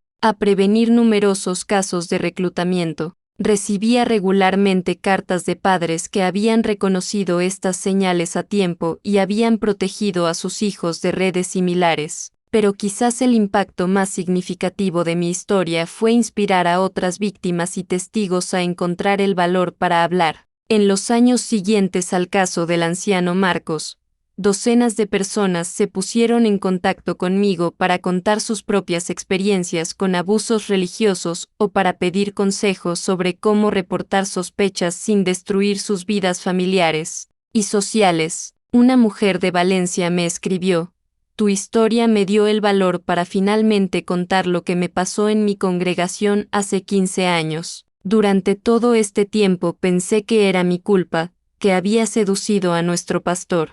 Pero viendo cómo defendiste a esas niñas me hizo entender que los adultos en posiciones de autoridad son siempre responsables, sin importar cómo manipulen la situación". Un hombre de Bilbao me contactó para reportar actividades sospechosas. En la iglesia donde llevaba a sus hijos, reconocí exactamente el mismo patrón que describes. El pastor siempre busca excusas para estar a solas con las chicas adolescentes más atractivas, y mi hija ha empezado a actuar de manera extraña desde que comenzaron estos consejos especiales. Gracias a tu historia, sé que tengo que actuar ahora antes de que sea demasiado tarde. Estos contactos me llevaron a establecer una red informal de apoyo para familias enfrentando situaciones similares. Trabajaba con abogados especializados, psicólogos y trabajadores sociales para proporcionar recursos y orientación a familias que sospechaban que sus hijos estaban siendo víctimas de manipulación religiosa. Uno de los casos más impactantes que ayudé a resolver involucró a una comunidad religiosa aislada en los Pirineos que había estado operando como centro de reclutamiento durante más de una década. Las familias de la comunidad creían genuinamente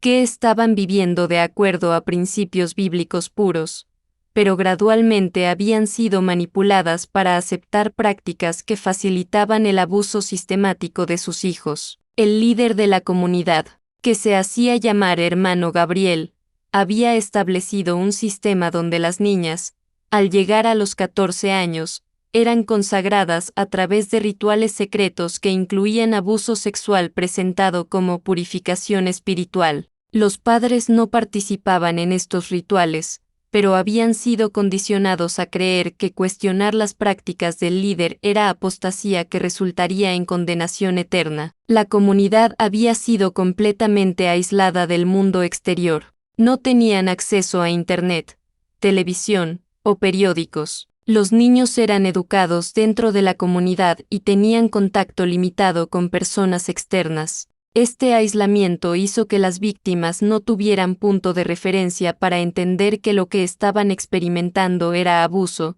no práctica religiosa normal. La situación fue expuesta cuando una de las jóvenes, María Carmen, logró escapar durante una rara visita al pueblo más cercano. Había sido consagrada repetidamente durante 3 años y finalmente había entendido que lo que le estaban haciendo no era voluntad de Dios. Su escape y posterior testimonio llevó a una investigación que reveló que 23 niñas habían sido víctimas de abuso sistemático durante los 12 años que la comunidad había existido. El proceso de rescatar a las víctimas de esta comunidad fue extraordinariamente complejo porque muchas de ellas no querían ser rescatadas. Habían sido condicionadas desde pequeñas a creer que el mundo exterior era malvado y que cualquier intento de alejarlas de la comunidad era obra de Satanás. Algunas víctimas incluso defendieron a su abusador durante el juicio, insistiendo en que había sido un padre espiritual amoroso que las había ayudado a crecer espiritualmente. Este caso me enseñó que el abuso religioso sistémico puede ser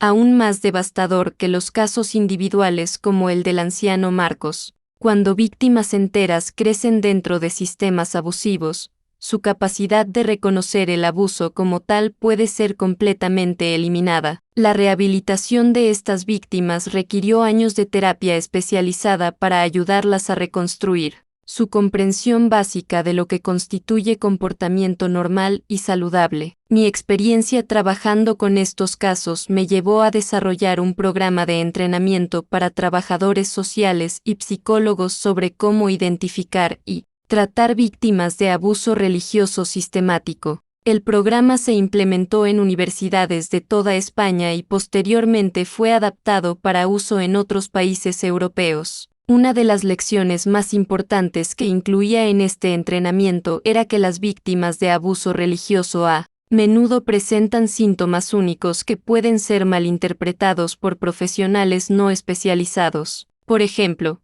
pueden mostrar resistencia extrema a cuestionar figuras de autoridad, incluso cuando esas figuras les han hecho daño. Pueden expresar culpa intensa por haber seducido o tentado a sus abusadores. Y pueden mostrar terror no solo de las consecuencias físicas de hablar, sino de lo que creen será castigo divino por traicionar a líderes religiosos. El trabajo de rehabilitación requiere paciencia extraordinaria porque estas víctimas deben reconstruir no solo su comprensión de relaciones saludables, sino su comprensión fundamental de moralidad, espiritualidad y autoridad.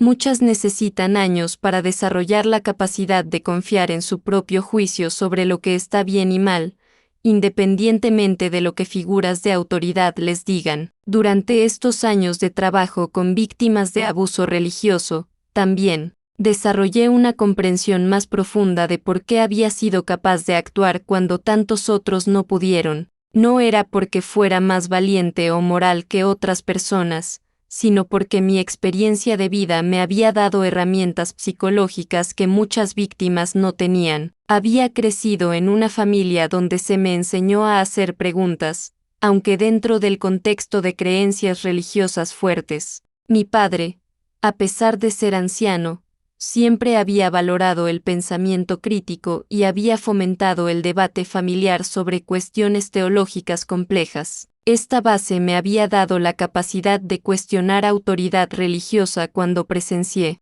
algo que contradecía mis valores fundamentales sobre la protección de niños. Además, mi experiencia como mujer sin hijos me había llevado a desarrollar un sentido de responsabilidad maternal hacia todos los niños de la congregación.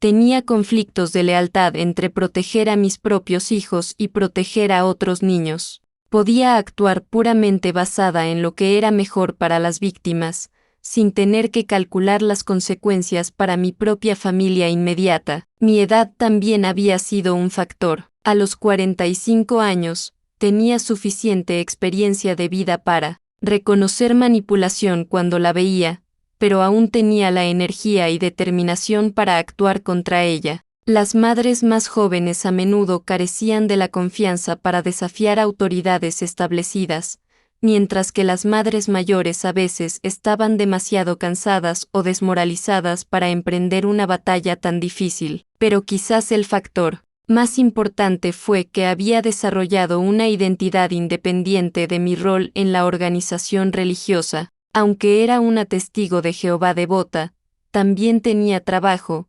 intereses y relaciones fuera de la congregación que me daban puntos de referencia alternativos para evaluar comportamiento. Muchas otras mujeres en la congregación habían construido sus identidades completamente alrededor de su papel religioso y literalmente no podían concebir existir fuera de la organización. Esta comprensión me ayudó a desarrollar programas de prevención más efectivos. En lugar de simplemente educar a las familias sobre señales de abuso, empecé a trabajar en ayudar a las comunidades religiosas a desarrollar culturas más saludables que naturalmente resistirían la infiltración por predadores. Uno de los aspectos más importantes de este trabajo de prevención era ayudar a las organizaciones religiosas a implementar políticas de transparencia y rendición de cuentas. Trabajé con líderes de diversas denominaciones para desarrollar directrices que requerían que todas las interacciones entre líderes adultos y jóvenes ocurrieran en espacios abiertos o con otros adultos presentes.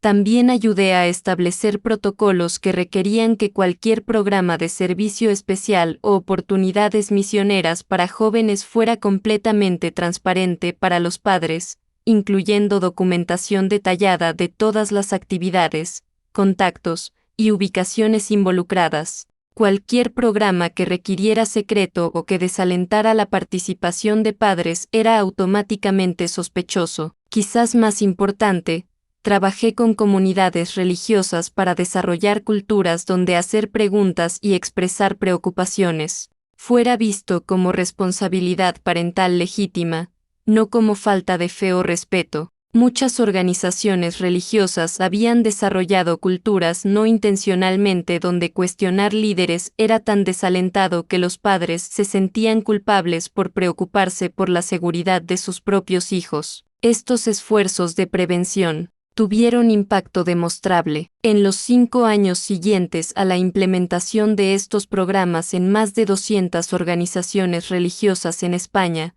hubo una disminución del 60% en reportes de abuso sexual por parte de líderes religiosos. Más importante, hubo un aumento del 400% en reportes de actividades sospechosas que fueron investigadas antes de que ocurriera abuso real. Mi trabajo también se expandió internacionalmente. Fui invitada a hablar en conferencias en más de 15 países sobre prevención de abuso religioso y tráfico humano. En cada lugar que visitaba, adaptaba mis presentaciones para abordar las vulnerabilidades específicas de diferentes culturas y tradiciones religiosas, pero los principios fundamentales eran universales: transparencia, rendición de cuentas, y el derecho de los padres a proteger a sus hijos sin importar la autoridad religiosa involucrada. Una de las presentaciones más impactantes que di fue en el Vaticano, donde fui invitada a hablar ante un grupo de cardenales y obispos sobre cómo las redes de tráfico humano infiltran y explotan instituciones religiosas respetadas.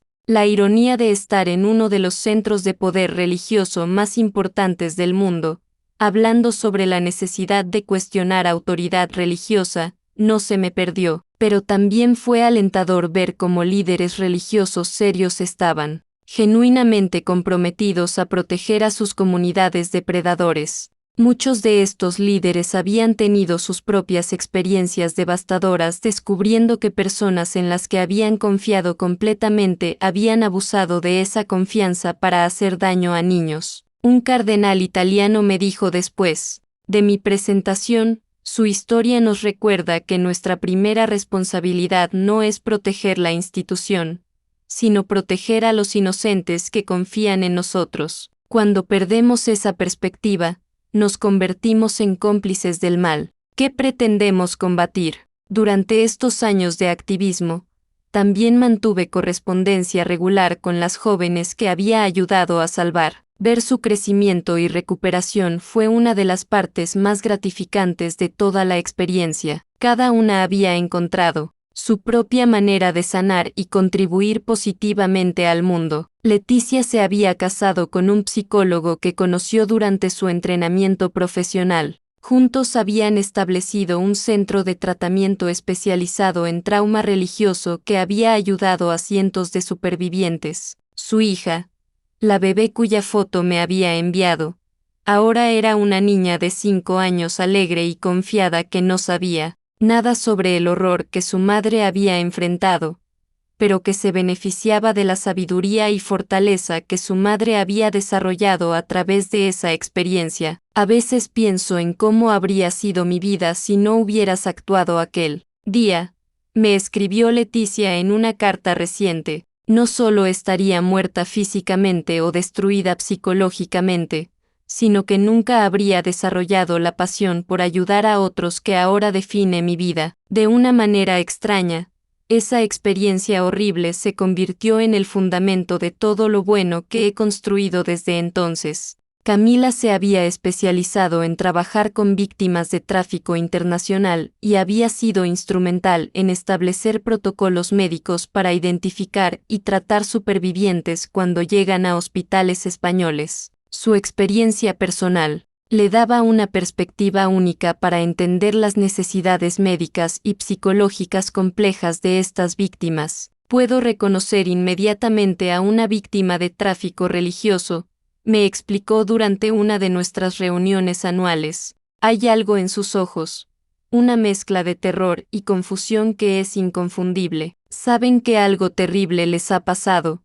pero han sido condicionadas a creer que fue su culpa o incluso su privilegio. Ayudarlas a reconstruir su comprensión de la realidad es uno de los trabajos más difíciles pero más importantes que hago. Julia había ganado varios premios por su trabajo periodístico exponiendo corrupción institucional y abuso de poder. Su investigación había llevado al cierre de 3 redes adicionales de tráfico humano religioso, y había resultado en reformas legales que hacían más fácil procesar a organizaciones que facilitaban este tipo de crímenes. Tu ejemplo me enseñó que la verdad es más poderosa que cualquier institución, me dijo durante una entrevista que hizo conmigo para su periódico. No importa cuán respetada o poderosa sea una organización, si está haciendo daño a personas inocentes, es nuestra responsabilidad exponerla. Esa lección ha guiado cada historia que he escrito. Priscila había desarrollado un programa innovador que trabajaba con comunidades religiosas para enseñar a los niños sobre límites apropiados y seguridad personal dentro del contexto de sus creencias religiosas. Su programa había sido adoptado por más de 500 organizaciones religiosas en toda Europa. El desafío, explicaba, es enseñar a los niños a respetar autoridad legítima mientras desarrollan la capacidad de reconocer y resistir autoridad abusiva. Es un equilibrio delicado, pero esencial si queremos prevenir que otros niños pasen por lo que pasamos nosotras. A medida que pasaron los años, mi perspectiva sobre toda la experiencia continuó evolucionando. Inicialmente, había visto el caso del anciano Marcos como una aberración terrible, un mal que había infiltrado una organización por lo demás buena, pero mi trabajo posterior me ayudó a entender que el problema era más sistémico. Las características que habían hecho posible que el anciano Marcos operara durante años la cultura de no cuestionar autoridad, la tendencia a resolver problemas internamente sin supervisión externa, el aislamiento de influencias externas no eran accidentes o corrupciones de sistemas religiosos saludables.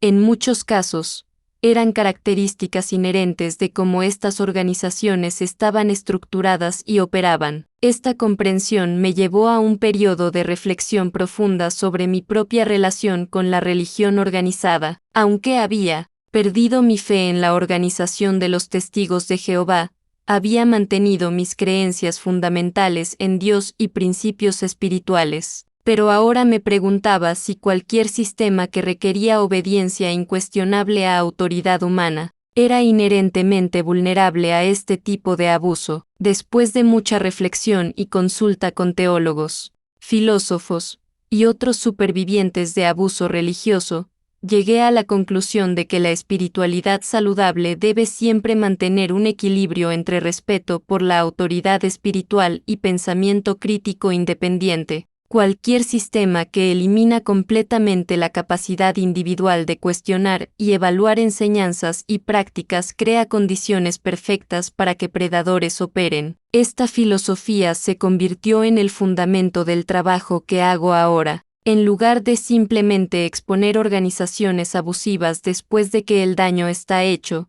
me enfoco en ayudar a las comunidades religiosas a desarrollar estructuras y culturas que previenen el abuso desde el principio. Uno de los programas más exitosos que desarrollé se llama Fe Responsable y ha sido implementado en más de 1000 organizaciones religiosas en toda Europa. El programa enseña a los miembros de la comunidad cómo mantener devoción espiritual fuerte mientras desarrollan habilidades de pensamiento crítico que los protegen de manipulación. Los componentes clave del programa incluyen educación sobre las diferencias entre autoridad espiritual legítima y manipulación abusiva, entrenamiento en reconocimiento de técnicas de control mental y manipulación psicológica, desarrollo de habilidades de comunicación que permiten a los miembros de la comunidad expresar preocupaciones sin miedo a represalias, establecimiento de sistemas de rendición de cuentas que aseguran que ningún individuo tenga poder absoluto sobre otros, creación de canales seguros para reportar comportamiento sospechoso o abusivo. La implementación de estos programas ha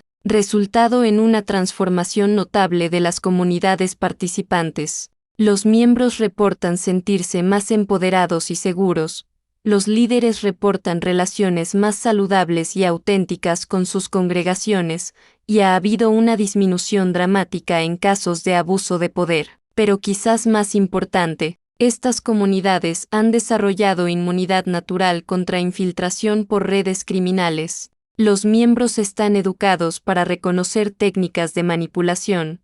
Hay sistemas establecidos para investigar actividades sospechosas, y existe una cultura donde hacer preguntas difíciles es visto como responsabilidad espiritual, no como falta de fe. Mi trabajo también se expandió para incluir entrenamiento de autoridades policiales y judiciales sobre las complejidades únicas de investigar y procesar crímenes que involucran manipulación religiosa. Muchos oficiales bien intencionados habían inadvertidamente saboteado investigaciones porque no entendían cómo víctimas de abuso religioso pueden resistir ayuda o incluso defender a sus abusadores. Desarrollé protocolos especiales para entrevistar víctimas de abuso religioso que toman en cuenta su condicionamiento psicológico único. Por ejemplo, es crucial evitar lenguaje que pueda ser interpretado como crítica a sus creencias religiosas fundamentales, porque esto puede causar que las víctimas se cierren completamente. En su lugar,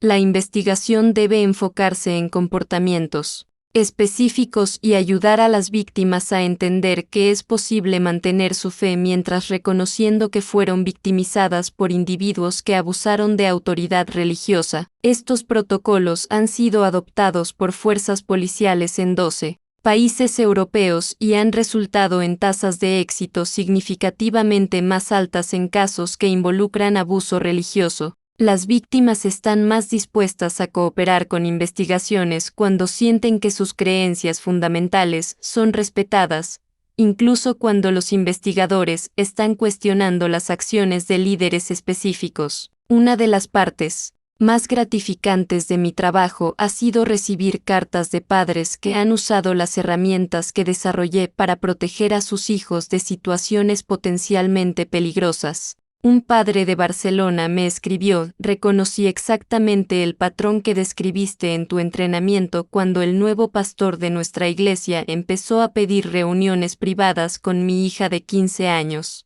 Cuando expresé preocupaciones, él me acusó de falta de fe, pero recordé lo que dijiste sobre cómo predadores usan culpa espiritual para silenciar cuestionamientos. Insistí en estar presente durante las reuniones, y el pastor se puso tan defensivo e indignado que supe que mis sospechas eran correctas. Reporté mis preocupaciones a la denominación, que investigó y descubrió que tenía antecedentes de comportamiento inapropiado en iglesias anteriores. Mi hija nunca supo cuán cerca estuvo del peligro, pero yo sé que tu trabajo la protegió. El 20º aniversario del caso del anciano Marcos fue marcado con una conferencia internacional sobre prevención de abuso religioso que organizamos en Córdoba. Asistieron representantes de organizaciones policiales, religiosas y de derechos humanos de más de 25 países. El evento fue tanto una celebración del progreso que habíamos hecho como un recordatorio de cuánto trabajo quedaba por hacer. Durante la conferencia, presentamos estadísticas que mostraban el impacto de nuestros esfuerzos de prevención durante las 2 décadas anteriores. Los casos reportados de abuso sexual por líderes religiosos habían disminuido en un 70% en regiones donde nuestros programas habían sido implementados. Más significativo, los casos de tráfico humano facilitado por organizaciones religiosas habían virtualmente desaparecido en estas áreas. Pero también presentamos investigación nueva que mostraba cómo las redes criminales estaban adaptándose a nuestros esfuerzos de prevención. Ahora operaban más frecuentemente a través de organizaciones aparentemente seculares, centros de yoga, grupos de meditación, organizaciones de caridad que usaban lenguaje espiritual sin afiliación religiosa formal para evitar el escrutinio aumentado que ahora recibían las organizaciones religiosas tradicionales. Esta adaptación requería que expandiéramos nuestros programas de prevención más allá de comunidades religiosas tradicionales para incluir cualquier organización que usara autoridad espiritual o técnicas de desarrollo personal para influenciar miembros. El trabajo se había vuelto más complejo, pero también más importante. Durante la conferencia tuve la oportunidad de reunirme con muchas de las personas que habían sido centrales en el caso original. La doctora Regina, la comisaria que había dirigido la investigación inicial, ahora dirigía una unidad especializada de Europol enfocada en tráfico humano religioso. Su trabajo había resultado en el desmantelamiento de 47 redes similares en toda Europa. Su valor para actuar aquel día cambió no solo la vida de esas niñas específicas, me dijo, sino que catalizó un movimiento internacional que ha salvado miles de víctimas potenciales. Es imposible cuantificar completamente el impacto de su decisión de no cerrar los ojos ante la injusticia. También me reuní con varios de los oficiales que habían participado en la investigación original. Muchos de ellos habían continuado especializándose en casos de abuso religioso y habían desarrollado sus propios programas de entrenamiento basados en las lecciones aprendidas del caso del anciano Marcos. Uno de los aspectos más emotivos de la conferencia fue una presentación hecha por un grupo de supervivientes de diferentes casos de abuso religioso de toda Europa. Habían formado una red de apoyo internacional que proporcionaba recursos y orientación a otras víctimas que estaban navegando el proceso de recuperación y búsqueda de justicia. Una mujer de Francia, que había sido víctima de una red similar, cuando tenía 16 años, explicó cómo la historia del caso del anciano Marcos había inspirado su propia decisión de hablar. Durante años creí que era la única que había pasado por algo así. Cuando escuché sobre una mujer común en España que había tenido el valor de desafiar a toda una organización religiosa para proteger niños, me dio esperanza de que tal vez mi historia también merecía ser contada. Esa decisión no solo me ayudó a sanar, sino que llevó al arresto de los hombres que me habían victimizado y previno que lo hicieran a otras niñas. La conferencia concluyó con la adopción de la Declaración de Córdoba, un documento que establecía estándares internacionales para prevención de abuso en organizaciones que ejercen autoridad espiritual sobre miembros vulnerables. La declaración fue posteriormente ratificada por organizaciones policiales, religiosas y de derechos humanos de 34 países, creando el primer marco legal coordinado para abordar este tipo de crímenes a nivel internacional. Pero para mí, el momento más significativo de toda la conferencia fue cuando Leticia, ahora de 36 años y directora de su propio centro de tratamiento de trauma, se dirigió a la audiencia durante la sesión de clausura. Sostenía a su hija de 7 años mientras hablaba, un recordatorio vivido de cómo el futuro puede ser diferente cuando las personas encuentran valor para actuar contra la injusticia. Hace 20 años, una mujer que apenas me conocía tomó la decisión más difícil de su vida para protegerme. Comenzó, perdió su matrimonio, su familia, su comunidad entera para asegurar que yo tuviera la oportunidad de tener una vida. Hoy, mi hija crece en un mundo donde organizaciones como las que una vez me amenazaron están siendo desmanteladas sistemáticamente. Ella crecerá sabiendo que tiene derecho a hacer preguntas, a establecer límites, a confiar en su propio juicio sobre lo que está bien y mal. Pero más importante, continuó, crecerá sabiendo que cuando vea injusticia no importa cuán poderosa sea la persona o institución perpetrando esa injusticia tiene la responsabilidad de actuar. Esa es la lección más importante que podemos enseñar a la próxima generación, que la protección de inocentes debe siempre tener prioridad sobre la protección de instituciones. Mientras escuchaba las palabras de Leticia, reflexioné sobre el viaje extraordinario que había comenzado con una decisión espontánea de empujar esa puerta y entrar en una salita donde una niña estaba siendo victimizada. En ese momento, no había pensado en consecuencias para mí misma, no había calculado costos y beneficios. Simplemente había actuado basada en el instinto fundamental de proteger a un niño en peligro. Esa decisión impulsiva había desencadenado una serie de eventos que habían cambiado no solo mi vida, sino las vidas de cientos de otras personas. Había llevado al desmantelamiento de redes criminales internacionales, la implementación de políticas de prevención que protegían a miles de niños, y la creación de recursos que ayudaban a supervivientes de abuso religioso a sanar y reconstruir sus vidas. Pero quizás más importante, había demostrado que personas comunes tienen el poder de desafiar sistemas poderosos cuando esos sistemas están haciendo daño a inocentes. No se requiere ser especial o excepcionalmente valiente, solo se requiere la disposición de priorizar el bienestar de víctimas vulnerables sobre la conveniencia personal. Al final de la conferencia, recibí un honor que nunca había esperado. La Universidad de Córdoba me otorgó un doctorado honorario en Derechos Humanos por mi trabajo en prevención de abuso religioso. Durante la ceremonia,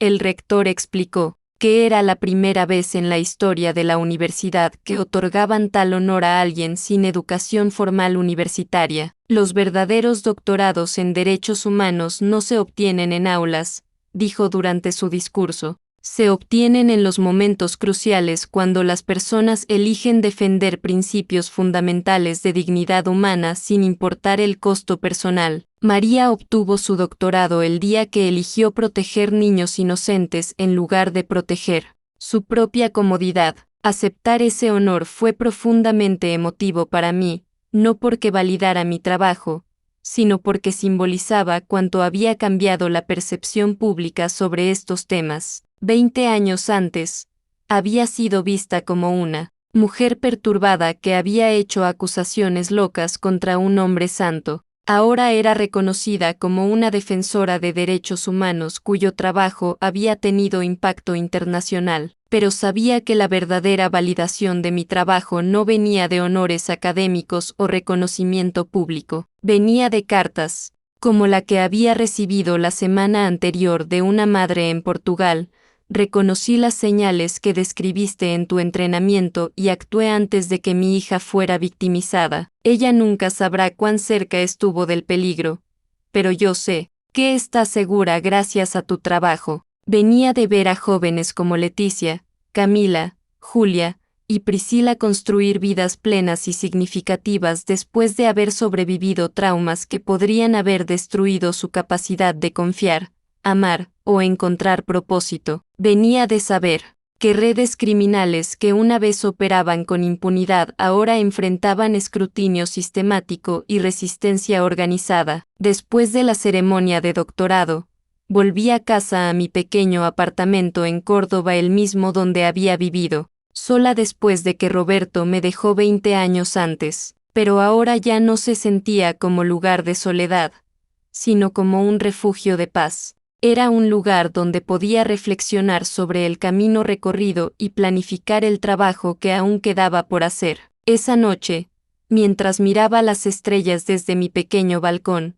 pensé en todas las jóvenes que habían encontrado el valor para hablar, en las familias que se habían fortalecido después de enfrentar la verdad, en las organizaciones religiosas que habían implementado políticas más transparentes para proteger a sus miembros más vulnerables. El teléfono sonó, interrumpiendo mis pensamientos. Era Leticia. Tía María, me dijo con voz emocionada, tengo noticias maravillosas. Mi hija acaba de dar sus primeros pasos, y cuando se levantó y caminó hacia mí, no pude evitar pensar en ti. Ella camina con confianza porque creció en un mundo donde mujeres como tú se levantaron para asegurar que los niños puedan caminar seguros. Esas palabras me llenaron de una satisfacción profunda que ningún honor académico podría igualar. La verdadera medida del éxito de mi trabajo no estaba en los reconocimientos o en los certificados colgados en mi pared,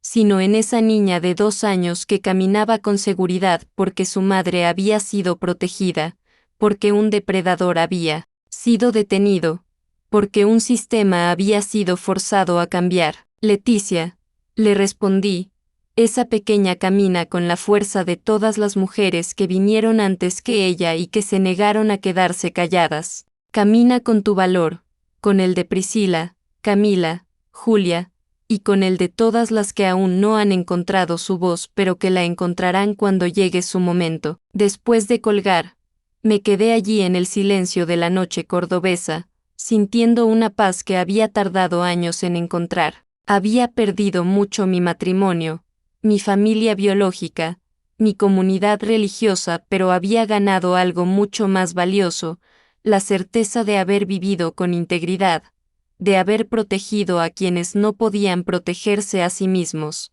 de haber sido parte de un cambio que trasciende mi propia vida. El trabajo continúa, cada día llegan nuevos casos, nuevas historias de valor y supervivencia, cada día hay nuevas oportunidades de educar, de prevenir, de sanar, porque aunque hayamos avanzado mucho, sabemos que mientras existan personas dispuestas a abusar de su autoridad para hacer daño a los inocentes, debe haber otras dispuestas a levantarse y decir, no en mi presencia, no mientras yo pueda hacer algo para impedirlo. Esta es mi historia, queridos míos, una historia de pérdida y ganancia, de dolor y sanación, de silencio roto y verdad revelada, pero más que nada, es una historia sobre el poder que cada uno de nosotros tiene para marcar la diferencia cuando elegimos el valor sobre la comodidad, la justicia sobre la conveniencia. Si hay algo que quiero que recordéis de todo lo que os he contado, es esto: nunca subestiméis vuestra capacidad de cambiar el mundo. A veces ese cambio viene en grandes gestos heroicos, pero más a menudo viene en momentos pequeños de decisión moral, cuando elegimos hablar en lugar de callar, actuar en lugar de ignorar, proteger en lugar de preservar. Cada niño que habéis protegido, cada vez que habéis cuestionado algo que no os parecía correcto, cada vez que habéis elegido la verdad difícil sobre la mentira cómoda, habéis sido parte de la misma fuerza que me impulsó a abrir esa puerta hace tantos años. Y esa fuerza, queridos míos, es lo que hace que valga la pena levantarse cada mañana y seguir luchando por un mundo donde todos los niños puedan crecer seguros, amados y libres de aquellos que buscarían hacerles daño. Gracias por acompañarme en este viaje, gracias por vuestro valor de escuchar una historia difícil, y gracias por ser parte de la solución. Hasta siempre, con todo mi amor. Tía María.